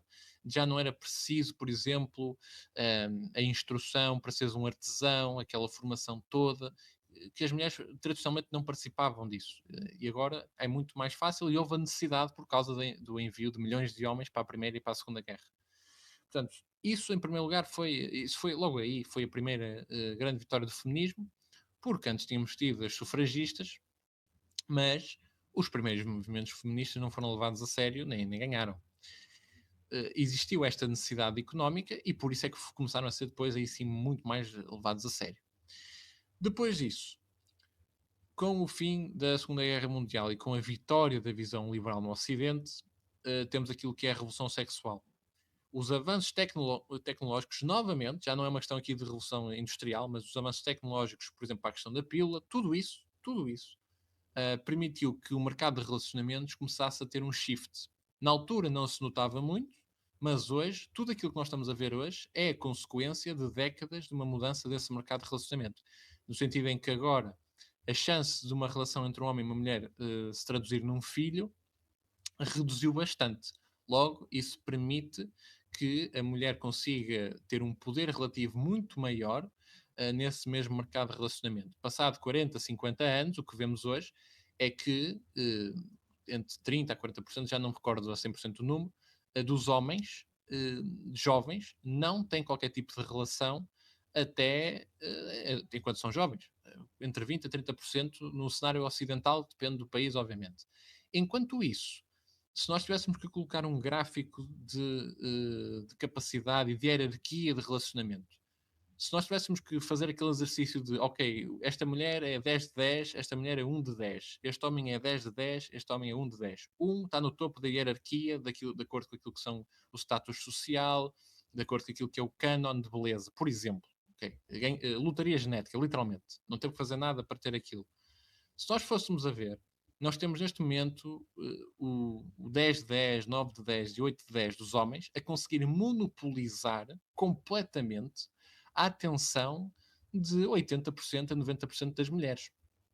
Porque hoje, por exemplo, novamente uma evolução tecnológica, a capacidade das mulheres participarem destas redes sociais e a necessidade de se exporem e o constante ambiente de gratificação por se exporem leva a que exista uma sobrevalorização ou uma inflação daquilo que efetivamente a mulher, nesse mesmo mercado de relacionamentos, equivaleria. No sentido em que hoje temos mulheres que valem, por exemplo, 5 de 10 ou 6 de 10 na perspectiva de um homem, a achar que valem um 9 de 10. Quando estão completamente erradas nesse sentido, não só pelos valores que têm, porque não têm um valor de lealdade, são muito mais promíscuas, porque lá está, a evolução tecnológica e científica permitiu que assim fosse sem consequências, como por exemplo as redes sociais confirmaram esse viés. Logo, nós temos 70, 80% das mulheres focadas e a acharem que merecem por direito devido àquilo que elas acham que valem nesse mercado de relacionamentos, 10 a 20% dos melhores dos homens. Ora, naturalmente existe aqui um grande desequilíbrio, em que 70 a 80% dos homens não têm acesso a uma mulher que acham que deveriam ter, de acordo com os seus padrões realistas. Existe aqui, depois, uma frustração masculina, existe aqui um sentimento de perda de poder social dos homens, existe aqui uma perda da participação também política e social dos homens, quando o Joné diz num vídeo dele, e tal, nós hoje vivemos num tempo em que o homem branco sente que está a perder esse poder social. É verdade, está efetivamente a perder o poder social. Agora, eles querem que isso continue, Nós queremos é que isso seja revertido, porque não há uma única sociedade, nem nenhuma civilização na história, ou melhor, civilização sem patriarcado não existe, é impossível, mas não existe nenhuma sociedade na história da humanidade matriarcal que tenha sobrevivido no tempo. Todas elas foram conquistadas ou autodestruíram-se. A única fórmula de sobrevivência de uma civilização é através do patriarcado, por mais que se goste ou não. O que nós devíamos debater era a complementariedade. Que excessos no patriarcado é que foram cometidos, que hoje era melhor não termos, e também para termos o máximo dessa unidade e o máximo de bem-estar disperso na sociedade. Como é que nós podemos maximizar esse mesmo bem-estar, nesse mesmo patriarcado, mantendo os papéis e as responsabilidades? Porque o que nós vemos hoje, até com esse aumento das capacidades de tecnologia, é que muitos homens hoje não se sentem úteis nem com propósito. Já não precisamos, ou melhor, pensa-se que já não se precisa dos homens até para proteger, por exemplo, as mulheres ou para fazer certas tarefas. Por exemplo, essa valorização do homem enquanto ser biologicamente mais forte e que tinha esse papel, mudou muito aquilo que é o cenário social. E, portanto, esse mesmo feminismo traduziu-se nestas consequências de hoje. Nós temos é que ser o oposto. No meu entendimento, por exemplo, cotas na política não faz qualquer tipo de sentido. Logo, começa logo por aí. As políticas de aborto tinham que ser naturalmente diferentes. A indústria da pílula, que procura vender ao máximo através desta ideia social da liberalização das atividades sexuais, que só servem para maximizar esses lucros, mesmo a pílula tendo consequências nefastas para a mulher, teria que ser naturalmente reavaliado. Um, Tudo isso teria que ser reavaliado. Por exemplo, o Michel Foucault fala nisto, fala na biopolítica, sendo ele até de esquerda, o filósofo de esquerda mais importante do século XX. Ele fala na biopolítica. Claro que eu discordo dele naquilo que ele quer que seja a biopolítica. Mas ele fala naquilo que é a interferência da política nas nossas vidas. Ou seja, o propósito da vida da política é a vida, né? Proteger a nossa vida, termos a vida. E como é que o Estado ou a política interfere na nossa vida e no sentido biológico também. A política de aborto é uma forma de biopolítica. E essa biopolítica permitiu às mulheres não ter tantas restrições como tinham anteriormente, e isso teve grandes implicações em termos biológicos na mulher. Também teve nos homens, enfim. Mas, por exemplo, quando temos esta ideia da feminização do homem a ser completamente permitida, tudo isso implica grandes mudanças sociais em que o homem já não é o ator principal da sociedade. Agora, também é um problema acharmos que toda a gente tem que ser um ator principal. Não, nós podemos ter diferentes papéis, nós temos que ter diferentes valências em diferentes circunstâncias. Em termos políticos, nós queremos um conjunto de posições e formas de estar mais masculinas. Se calhar convém ter posições e formas de estar femininas noutros espaços, como por exemplo no caso da saúde, no caso da educação, sabemos que sempre foram muito mais valorizadas. Nem toda a gente tem que ser político, e nem toda a gente tem que ser militar, e nem toda a gente tem que ser professor. Portanto, diferentes papéis, diferentes valências, diferentes posicionamentos. Só que houve aquela ideia do tu podes ser o que tu quiseres. É uma das maiores mentiras que se vendeu no final do século XX às crianças. Não, nem toda a gente tem que ser o que quer. Porque se nós quiséssemos ser todos ricos, quer dizer, não se criava nada. Não se pode toda a gente ser rico. Existe sempre a mesma percentagem de vencedores e de mais ricos e mais pobres. Exatamente por isso mesmo. Porque isso é uma utopia. Agora, o que nós queremos fazer, nós temos que fazer, é que a base da pirâmide consiga ter o máximo de qualidade de vida possível e liberdade possível, soberania possível. Mas nunca podemos cair nesta forma de comunismo para as mulheres ou para os homens, de que podemos ser todos o que queremos. Senão, também podemos legitimar aquelas pessoas que acham que são mulheres e querem ser homens. E nós nunca legitimaríamos isso neste space. Não há ninguém aqui neste space que legitimaria isso. E, portanto, também não se pode legitimar essa ideia de que quem quiser ser política pode ser política. Não, tem que existir sempre aqui um equilíbrio de coisas. E os papéis sociais têm que voltar nesse sentido. E tem que existir uma valorização e uma associação dos certos papéis sociais a determinados sexos. E, no meu entendimento, isso é um grande desafio que a direita tem, que vai ter, e que eu normalmente digo, nós não podemos ter medo enquanto futuristas dessa mesma tecnologia. Eu acho que a tecnologia vai voltar a ajudar nesse sentido. Fazermos uma transição de uma economia onde temos uma grande massa de mulheres que, por exemplo, participam daquilo que é a economia e por participarem, por exemplo, sentem-se desincentivadas a ser mães, podermos ter um avanço tecnológico e económico que nos permita caminhar para onde, por exemplo, uma Suíça está, onde o papel do part-time é mais prevalecente no caso feminino do que, por exemplo, em Portugal ou noutros países do Ocidente. Por exemplo, passarmos do atual cenário para um cenário onde part-time é mais generalizado já é um bom passo. E o outro grande passo é voltarmos ao pré-padrão, ao fim do padrão ouro, no caso dos Estados Unidos, onde era possível ter uma família, ter uma casa, com o homem a trabalhar, e esse era o suficiente para sustentar essa mesma família. Portanto, esse é o fim último, nesse sentido. Primeiro temos é que fazer por chegar aos diferentes estágios. Né? Portanto, tudo isto envolve economia e envolve mudanças legais a nível político. Pois parece que isto é um ponto de tensão que ainda não aconteceu, está a começar a ser conversado, até porque as consequências do feminismo estão a ser mesmo sentidas é agora. É agora que nós temos imensos homens efeminados e isso está relacionado. É agora que nós estamos a ter pessoas com disforia de identidade, nesta questão particular do sexo, não é? Ou do género, ou lá o que eles lhe chamam. Mas como é que nós vamos conseguir? Isto é uma coisa que demora muito tempo, polir as arestas de uma narrativa. Como é que nós vamos conseguir construir uma narrativa que abra os olhos das pessoas? Ou seja, como é que nós vamos trazer a verdade às pessoas relativamente àquilo que lhes vai trazer maior sentido de realização, de prosperidade na vida? Como é que nós vamos fazer isso? Bom, eu começaria também por novamente abordar a questão metapolítica novamente e a capacidade de termos propaganda. Repara, eu acho que existiu um grande esforço da direita nos últimos anos nas redes sociais em desmentir aquela ideia de que uma mulher que trabalha para um patrão é livre, mas uma mulher que trabalha para o seu marido ou faz tarefas para o seu marido é escravo. Quando é exatamente o oposto, muitas das vezes. Não é? Eu acho que a direita teve um grande trabalho em termos metapolíticos de redes sociais ao desprovar isso e dizer é o exato oposto. Mas tu foste, de certa forma, convencida a participar desta grande máquina, olha, por acaso até o Estado ganha muitos impostos com isso, por acaso as empresas agora têm muito mais consumidores, por acaso agora ao teres esse estilo de vida mais individualista, olha, é mais uma pessoa que participa do mercado de forma autónoma, em vez de se pensar enquanto família, por exemplo. Portanto, é desmascarar essa mesma visão sistémica das coisas que usou a mulher e, muito honestamente, não permitiu à mulher potenciar as suas potencialidades, passando aqui a repetição, no sentido em que a mulher tem a capacidade incrível e fenomenal de impedir a extinção do nosso povo e de termos um coletivo chamado família.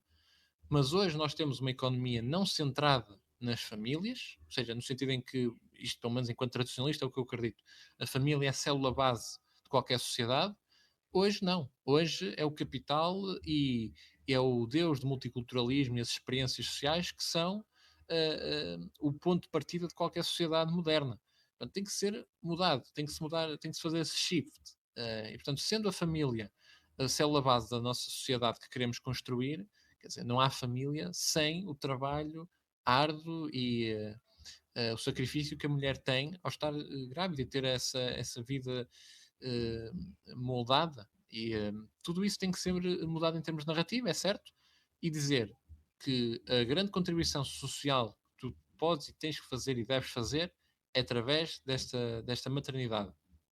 E nós, enquanto direita, queremos que exista uma reconfiguração do atual contrato social, que é uma treta, ninguém assinou nada, mas diz-se que há, em que tu podes agora ter um contrato social onde tu tens este papel, tu tens essa capacidade, nós damos-te as condições para teres uma família onde o teu homem vai trabalhar, consegue sustentar essa mesma família, proteste, e tu não tens que passar 8 horas do teu dia a trabalhar para uma empresa para depois tratar da casa. Não. Tu podes tratar da casa, aproveitar a tua vida, ter acesso à cultura, ter acesso a essa qualidade de vida, essa saúde, e não teres que estar 7, 8 horas a ter que ir trabalhar para depois não conseguires cumprir aquilo que são os teus impulsos naturais e que o teu corpo quer que tenhas. Quer dizer, As mulheres, quando têm o período, é o corpo delas a dizer: eu não quero mais, eu quero, por favor, ter um filho, né? Senão vais ter esta dor. Eh, Só que muitas vezes mascara-se também, olha, por causa também da questão da pílula, né? Portanto, está-se a cortar, está-se a castrar esses impulsos naturais das mulheres enquanto seres vivos, apenas para serem quase como se fossem números numa estatística ou nada mais do que um consumidor, muitas das vezes, um trabalhador. Não, a mulher é muito mais do que isso e o homem é muito mais do que isso. E tem que se olhar, na perspectiva quer do homem, quer da mulher, para o homem e para a mulher, como algo para além de máquinas de produção, muito honestamente. Mas isso vai demorar muitos anos. E são narrativas que têm que ser criadas. Eu dei agora o exemplo de uma que eu acho que a direita fez muito bem em criar, mas também de parte dos homens, né? Porque se as mulheres não acreditam que é possível viverem seguras num cenário onde o homem providencia, se os homens com quem elas convivem todos os dias não forem um exemplo disso. Portanto, melhor do que a propaganda é experienciar, né? E portanto eu acho que também parte dos homens isso, não é só das mulheres. 100%. Os homens têm que liderar, têm que dar o exemplo, têm que se sacrificar mais, assumir mais responsabilidade. Portanto, o peso está mesmo em cima dos nossos ombros. Queria só fazer aqui uma pausa técnica, porque temos aqui, estive a contar, temos aqui 3 sapos e um deles é um comandante, que é o Lusitanos. Ele é o Pepe, o sapo, e o sapo é um símbolo muito forte na nossa área. Tem esta extraordinária capacidade de estar tudo ao mar e tudo à terra. E, portanto, faço uma saudação para ti, Lusitanos. Muito obrigado por estares aqui presente. Estamos juntos. E este assunto do feminismo vai ser discutido outra vez no meu próximo Spaces. Portanto, estou aqui a falar tipo a comercial, mas tem que ser, não é? Portanto, se vocês quiserem estar presentes no próximo Spaces, ele será anunciado antecipadamente. Isto hoje foi uma surpresa, foi espontâneo. Mas sigam a minha conta, sigam também o Francisco Araújo, que é uma promessa da nossa geração, muito promissor, tem muita qualidade intelectual. E tenho uma pergunta muito difícil para ele agora, que é: quem é que merece, voltando ao primeiro tópico deste Spaces, em que nós falámos do que é que significa ser um português com Z, quem é que merece ter a nacionalidade e o passaporte e etc. português com Z? Z de Zorro. Ui, agora entramos aqui numa questão interessante. Pois, lá está, porque, repara, no atual cenário de globalização, eu aí já faria uma distinção. Eu já não falaria em passaporte. Eu reservaria a questão do português com Z para exclusivamente nacionalidade. O que é ser nacional daquele povo. Não é? Agora, com o passaporte é diferente. Porque aí já temos que fazer uma distinção entre aquilo que é o português étnico do português que está inserido e está na comunidade portuguesa e participa política, não vou dizer politicamente, mas participa daquilo que é a comunidade portuguesa. Eu aqui até reporto para o caso, por exemplo, da Rússia, que já está num estado de multiculturalismo há imensos séculos, e portanto teve que fazer essa distinção. Se tu falares com alguém do Cáucaso ou de outra parte qualquer da Rússia, uh, se ele é um Ruski, ele vai dizer que não. Existe outro nome, já não me recordo, é em russo, dei-me essa folga, mas o Ruski é reservado àquele russo étnico daquela zona europeia, antes do Cáucaso, das primeiras grandes tribos que depois se expandiram para a Rússia. Aquilo que nós pensamos quando é um russo. Mas tu fores a ver a composição demográfica na Ásia, tu tens muitos russos, digamos assim, entre aspas, que parecem coreanos. Acontece, porque é muito disperso. Agora, existe dentro daquilo que é a própria língua russa a distinção entre aquilo que é o russo original e aqueles que estão nesse mesmo contexto, nesse mesmo país chamado Rússia, participam dessa comunidade, desse Estado, mas não são russos étnicos. Portanto, para mim, eu faço apenas essa distinção. Agora, podemos dar, por exemplo, a denominação de neoportuguês ou português moderno, para pessoas que não fazem parte, historicamente, nem através do sangue, nem da herança, de um português como eu, como tu, como o Daniel, que estão aqui. Podemos fazer essa diferença. E quem é que merece é aqui que entra. aqui é o que entra, quem é que merece ter esse reconhecimento. Eu acho que o critério de honra, ou seja, uma pessoa que mesmo não pertencendo àquilo que nós chamamos do nosso povo, mas contribuiu imenso, teve atos de bravura para o defender, por exemplo, ajudou e contribuiu para que existisse uma mudança política que salvasse aquilo que é o povo português. São casos muito específicos. E agora eu parto também depois para uma pequena exceção económica, que é casos de cenários muito raros, mas imagina certos mercados com um grande valor acrescentado, alguém que participa e que dê um contributo excepcional. Não estamos a falar do imigrante que foi servir à mesa e que foi substituir um português que podia estar ali a trabalhar. Não, estou a falar de casos de novas indústrias, desta revolução tecnológica e digital que Portugal precisa, porque não é um país que tenha por si só muitos quadros. Às vezes vamos ter que precisar do contributo de outros. Essas pessoas, que são muito poucas, não estamos a falar também, nem é comparável àquilo que acontece nos Estados Unidos, que querem importar mais de 1 milhão de indianos por causa da questão tecnológica. Não é comparável, não é por aí. Mas, casos muito excepcionais, eu abriria essa exceção. Um, eu acho que também se pode abrir mais facilmente esse passaporte também, por exemplo, a quem é europeu. E que, para todos os efeitos, possa ter uma descendência portuguesa, mas também de outros países europeus, porque ao final do dia os europeus vêm praticamente todos do mesmo sítio e somos praticamente todos irmãos. Mas é importante fazer essa distinção da parte étnica, daquilo que é o povo português em si, enquanto corpo físico, e depois aqueles que tiveram um esforço muito bom, contribuíram, portaram-se bem aqui, inseriram-se na nossa comunidade, contribuíram de forma excepcional. Ou seja, tem que ser exceção e não a norma, como existe atualmente na nossa lei. Portanto, seriam casos muito pequenos, é incomparável com aquilo que temos na atual lei da nacionalidade. Sempre reconhecendo que existem pessoas, indivíduos, que conseguem mesmo inserir-se e às vezes contribuir de forma excepcional. E esse eu acho que se deve abrir essa exceção. Mas lá está, é uma exceção, não é norma. Não estamos a falar de 5% da população, 10% da população. Não, muito menos. Tem que ser muito menos. Pois é, quando tu mencionaste essa distinção entre, digamos, os dois termos ou os dois nomes que se pode dar a dois tipos de cidadão russo, o primeiro é. Eu falo tão bem russo quando falo mirandês. Portanto, o primeiro é Ruski, que refere-se ao russo étnico, e depois há o. Este é que é mais difícil. Russianin, que refere-se ao cidadão da Federação Russa. Eu já tinha ouvido isto antes de um camarada nosso de Viseu e não me lembrei na altura, mas é um excelente ponto. É que isto já acontece noutros sítios e acho muito interessante a ideia.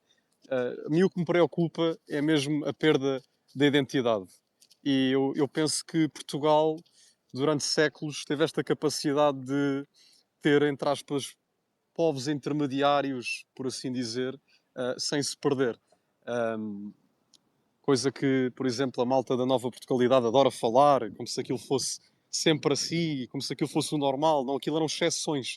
Como disse agora o Francisco, não são 5 nem 10% da população, é algo que praticamente não põe em risco a nossa soberania cultural e étnica. Portanto, é muito interessante esta distinção entre Ruski e Russianin.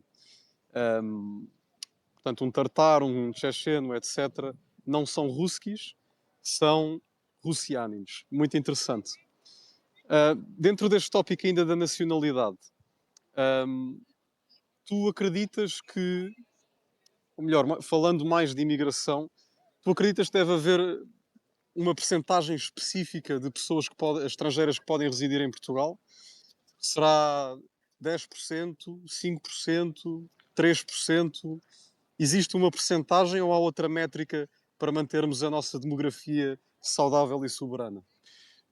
Lá está, é muito difícil tu até teres 100% de precisão nesses números, né?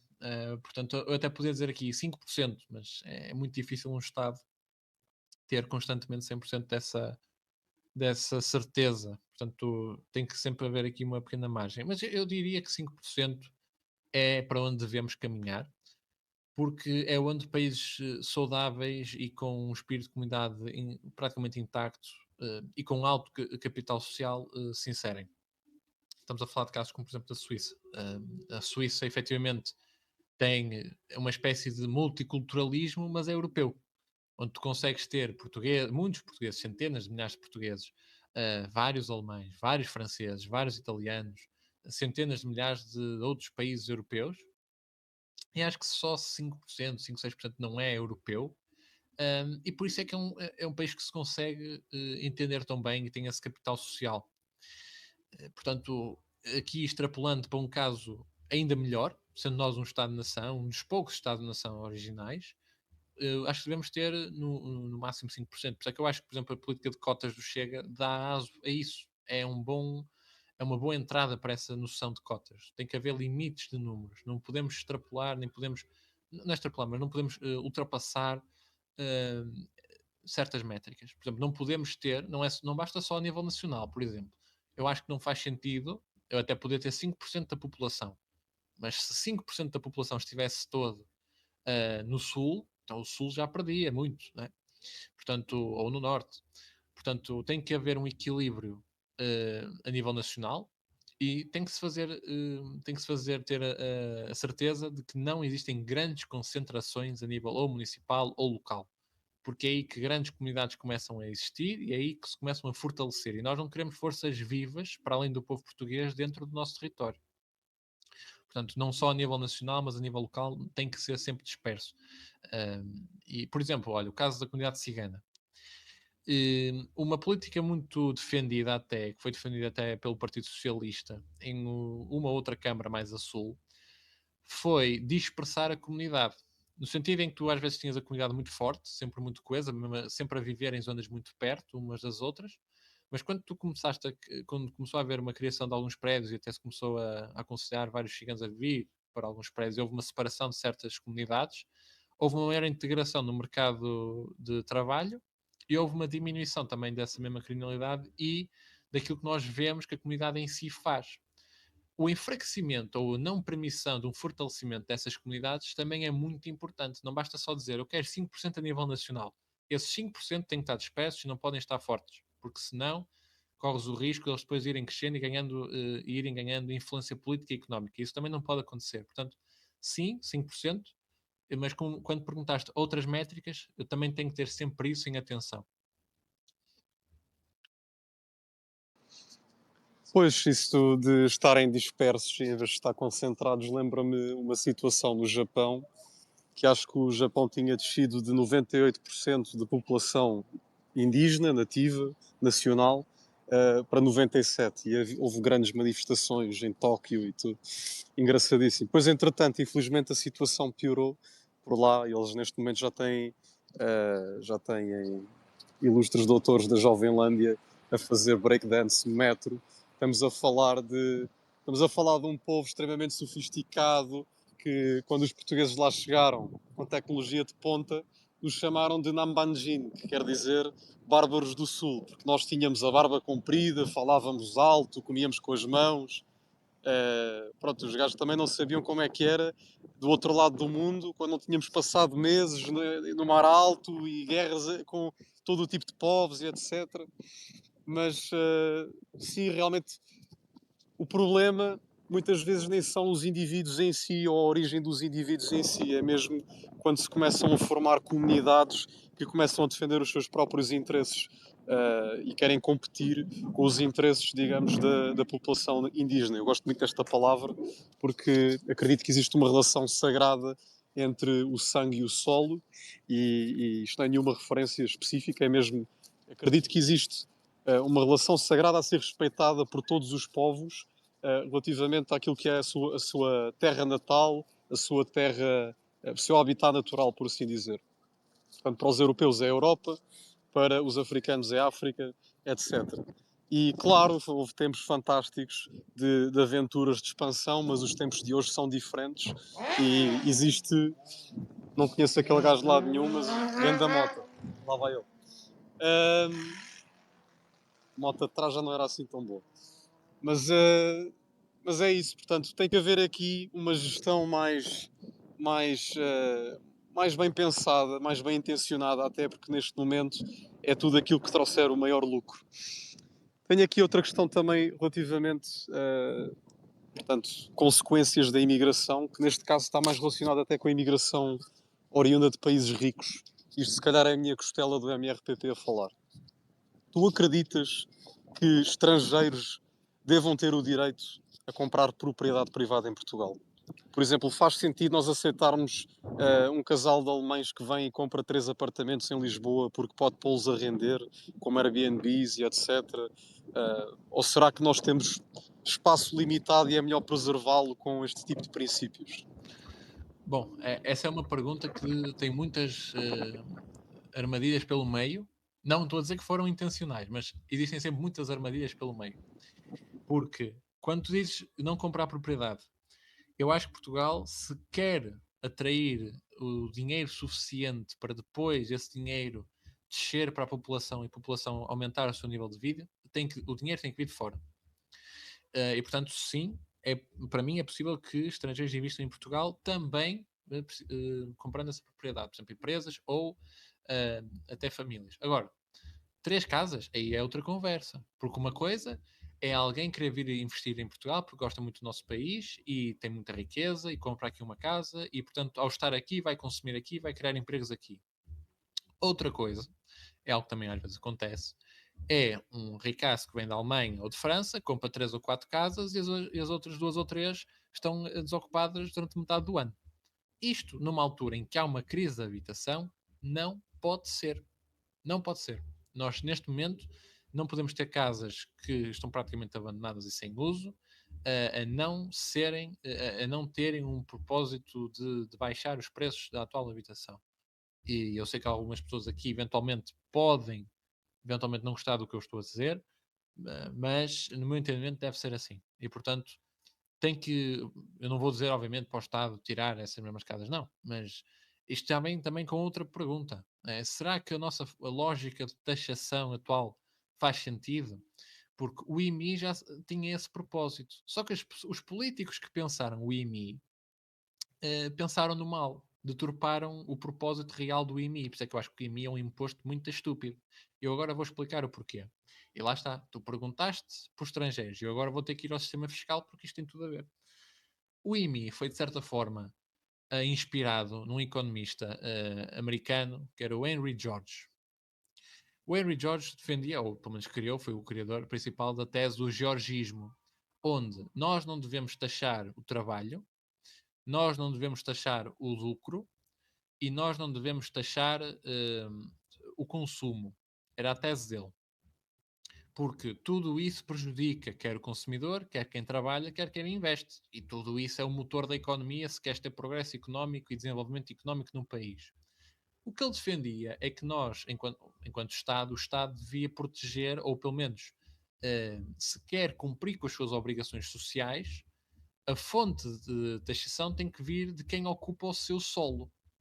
Era a única forma mais legítima de teres um imposto, ou seja, no sentido em que o tal território é do Estado, já não é do rei, é do Estado, e portanto, sendo do Estado, tanto ocupar esse território, tens que pagar a tua contribuição para participar desse mesmo território.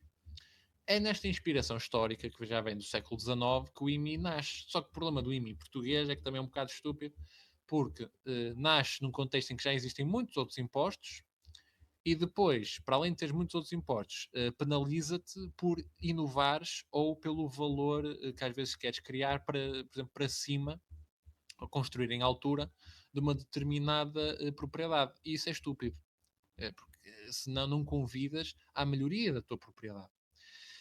E ele, pronto, ele fazia o cálculo baseado no valor que era consensual em termos sociais de uma determinada propriedade e da quantidade de espaço que ocupava. E na teoria dele, isso seria o suficiente para substituir por todos os outros impostos. Ou seja, os incentivos já não era tu teres muitas propriedades, né? Era tu maximizares ao máximo o teu espaço e ele ser racional. E portanto, essa era a lógica dele. E eu gosto muito desta teoria, que é uma teoria que eu também vou desenvolver no meu próximo artigo. Mas, naturalmente, se tu tivesse esse sistema implementado, quem comprasse 4 ou 5 casas aqui já não se calhar não compensava tanto comprar, elas ficarem vazias e colocar a arrendar, porque não compensaria os impostos que teria de pagar. compensaria teres uma e por acaso desenvolveres a tua atividade económica, ou se já fores rico, teres a tua própria casa. E portanto é um sistema que convida a que quem tem grandes propriedades que não estão a ser maximizadas, que as venda e para outras pessoas, por exemplo, a maximizarem. Portanto, o próprio sistema em si incentiva a isso. Mas, sendo impossível, num ponto de vista pragmático, mudar a lógica do atual sistema fiscal, não deviam ter essa quantidade absurda de casas que não estão a ser usadas apenas para ocupar espaço. Portanto, nesse sentido, quem compra de fora não deveria poder fazê-lo, naturalmente. Ou se colocasse a arrendar, e aqui já entraria noutra armadilha que é dos preços controlados, teria que ser num preço minimamente justo a nível social. Mas depois o Estado começa a criar travões aos preços na habitação, já sabemos o que é que isso acontece. A esquerda gosta muito de defender isso, mas tetos de rendas nunca funcionaram e nunca vão funcionar por algum motivo, porque isso é bom para quem já está numa casa, mas é péssimo para quem quer entrar numa casa.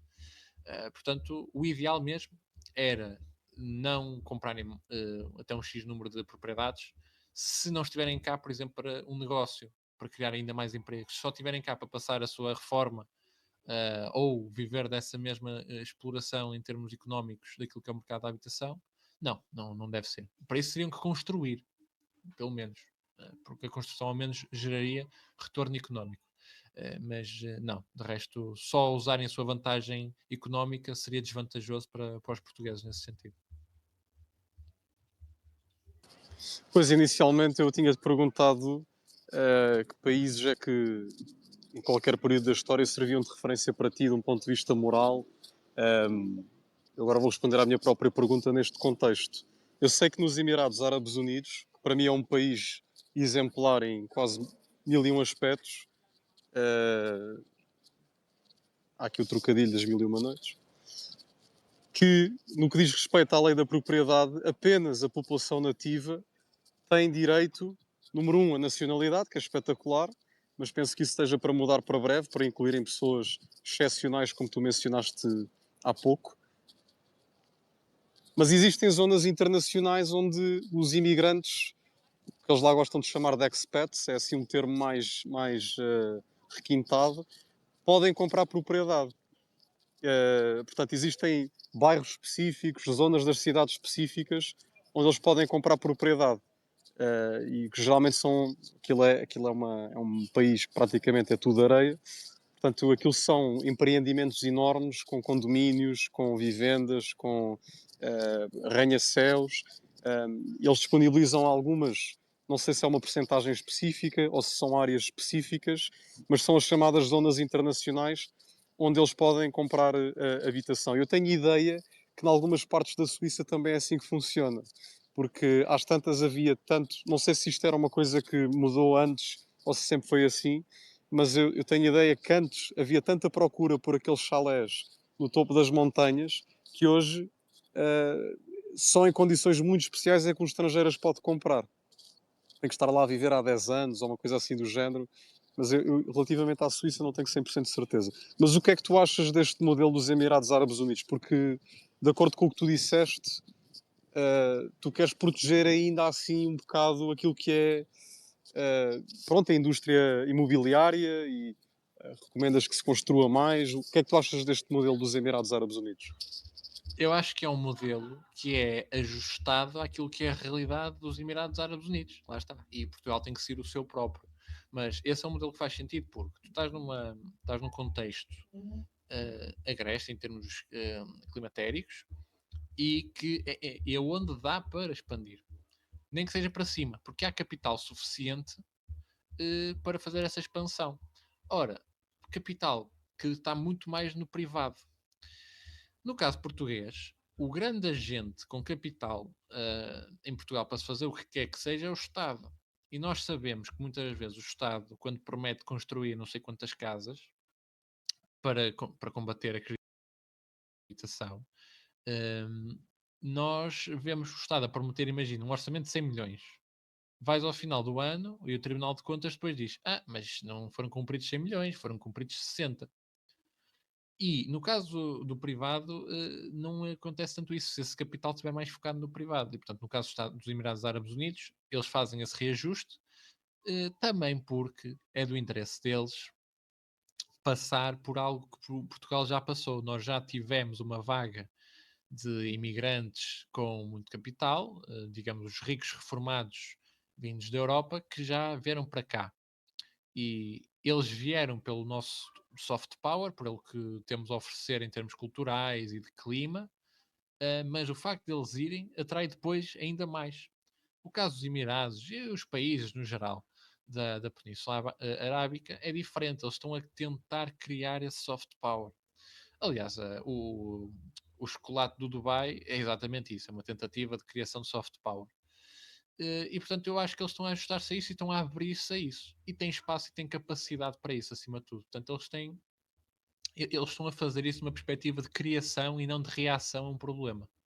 Nós já estamos a reagir a um problema. Eles partem numa posição mais benéfica e conseguem permitir que quem vem, porque os que vêm já se passa do pressuposto que vão acrescentar, não é o caso de Portugal, quer dizer, nós tivemos centenas de milhares de pessoas e sabemos que muitas delas não vieram para acrescentar ao país. No caso deles, não. Se vai para os Emirados, é porque já é alguém que tem esse capital. E se já tem esse capital, é porque ou vem de boas famílias ou porque é porque criou algo na vida e vai nos acrescentar algo. Portanto, esse é o raciocínio. E, portanto, eles partem de uma situação diferente que a nossa. Mas se eu fosse dos Emirados Árabes, e ainda por cima com essa proteção que existe dos nativos, eu provavelmente seria a favor. Provavelmente seria a favor. Muito interessante. Eu estou curioso para ver como é que a nossa questão demográfica se vai desenlaçar, porque parece-me que estas questões serão bastante voláteis, de acordo com aquilo que vai acontecer nos próximos anos. Nós agora vamos iniciar aqui um período onde vocês podem pedir a palavra, vamos ler as questões que colocaram aqui ao longo do Spaces. Portanto, se quiserem colocar alguma pergunta, podem escrever aqui num tweet ou podem pedir a palavra com o microfone e será dada de acordo com a ordem de chegada. Entretanto, tenho uma última pergunta para ti, Francisco. Isto é super genérico, mas pode ser uma resposta interessante, que é, se quiseres deixar uma mensagem direta para quem nos estiver a ouvir sobre quem acredita que é possível mudar Portugal, talvez algo assim mais inspiracional ou algo assim mais introspectivo, de um ponto de vista coletivo, o que é que tu dirias? Eu diria a todos os que nos estão a ouvir que se nós ganharmos e vamos ganhar, vamos ficar ainda mais para a história do que os nossos antepassados. Porque os nossos antepassados não passaram por aquilo que estamos a passar neste momento. Porque é verdade que na altura da primeira reconquista houve o processo de reconquista, é verdade. Esses serão sempre intocáveis porque foram os primeiros. Mas depois disso, nós hoje temos um sistema de dimensões que são absolutamente incomparáveis ao longo da nossa história. É um monstro que ultrapassa até a própria nação, ultrapassa a dimensão de Portugal e nós podemos ganhá-lo. E nós podemos ganhar. E nós, ao fazermos essa mesma vitória, eu acho que nós vamos ficar mais para a história do que muitos daqueles que ficaram para a nossa história e nós hoje pensamos, epá, essa é uma figura incrível. Não, não, se nós ganharmos, esta geração, se ganhar, por tudo aquilo que ultrapassou e tem agora capacidade tecnológica e todo um potencial para construir, vai ficar ainda mais na história. E portanto, ficar na história é ser imortal e nós temos a imortalidade à nossa frente, só depende de nós agarrá-la. É essa a minha mensagem para toda a gente que às vezes se sente talvez um bocado desmotivada, ai tal, vamos perder. Não, não, se nós ganharmos, temos muito mais a ganhar do que se deixarmos estar e apostarmos nessa mesma decadência. Não, não, nós podemos construir esse mesmo futuro e ficar registados nessa mesma história.